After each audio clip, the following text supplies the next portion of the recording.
श्री कृष्णा, राधे राधे। दोस्तों, फाल्गुन मास के कृष्ण पक्ष की एकादशी का नाम विजया एकादशी है। इसके व्रत के प्रभाव से मनुष्य को विजय प्राप्त होती है। यह सब व्रतों से उत्तम व्रत माना जाता है। एक समय देवर्षि नारद जी ने जगत पिता ब्रह्मा जी से कहा, महाराज, आप मुझे फाल्गुन मास के कृष्ण पक्ष की एकादशी विधान कहिए। ब्रह्मा जी कहने लगे, हे नारद, विजया एकादशी व्रत पुराने तथा नए पापों को नाश करने वाला है। इस विजय एकादशी की विधि मैंने आज तक किसी को नहीं कही। यह समस्त मनुष्य को विजय प्रदान करती है।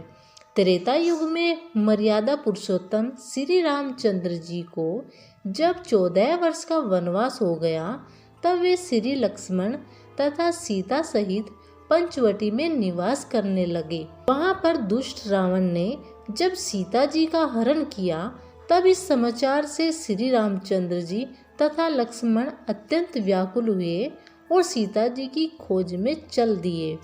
घूमते घूमते जब वे जटायु के पास पहुँचे, तो जटायु उन्हें सीता जी का वृतांत सुनाकर स्वर्गलोक को चला गया। कुछ आगे जाकर उनकी सुग्रीव से मित्रता हुई और बाली का वध किया।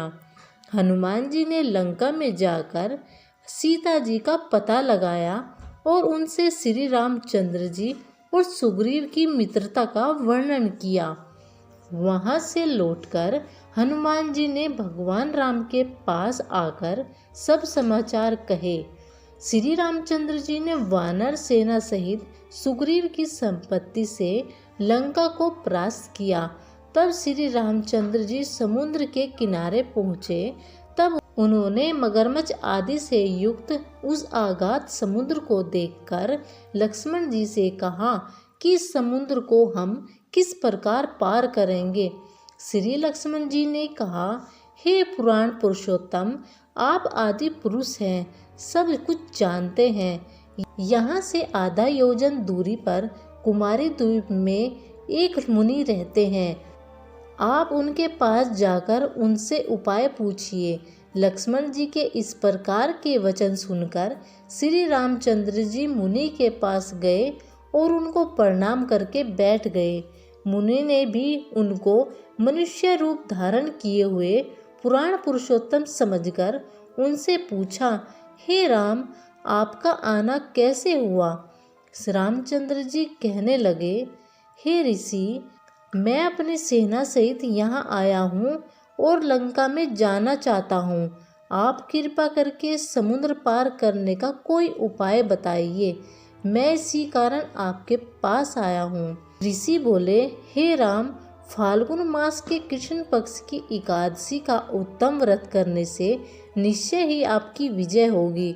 साथ ही आप समुद्र भी अवश्य पार कर लोगे। इस व्रत की विधि यह है कि 10वीं के दिन स्वर्ण, चांदी, तांबा या मिट्टी का एक घड़ा बनाएं।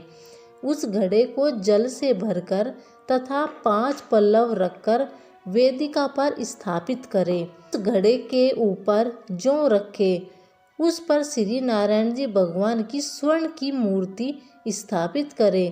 एकादशी के दिन स्नान आदि से निर्वर्तित होकर धूप, दीप, नैवेद्य, नारियल आदि से भगवान की पूजा करें।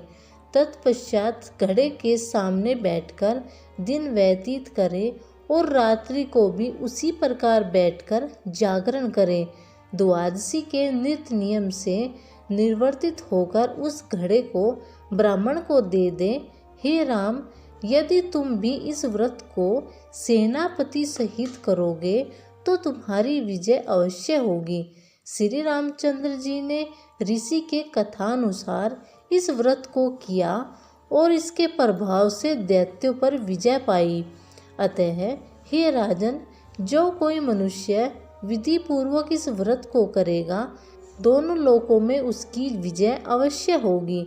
श्री ब्रह्मा जी ने नारद जी से कहा, हे पुत्र, जो कोई इस व्रत के महत्व को पढ़ता या सुनता है, उसको वाजपेयी यज्ञ का फल प्राप्त होता है। दोस्तों, अगर आपको वीडियो अच्छी लगे तो कमेंट्स बॉक्स में ज़रूर बताइएगा। और चैनल को लाइक और सब्सक्राइब करिएगा। धन्यवाद।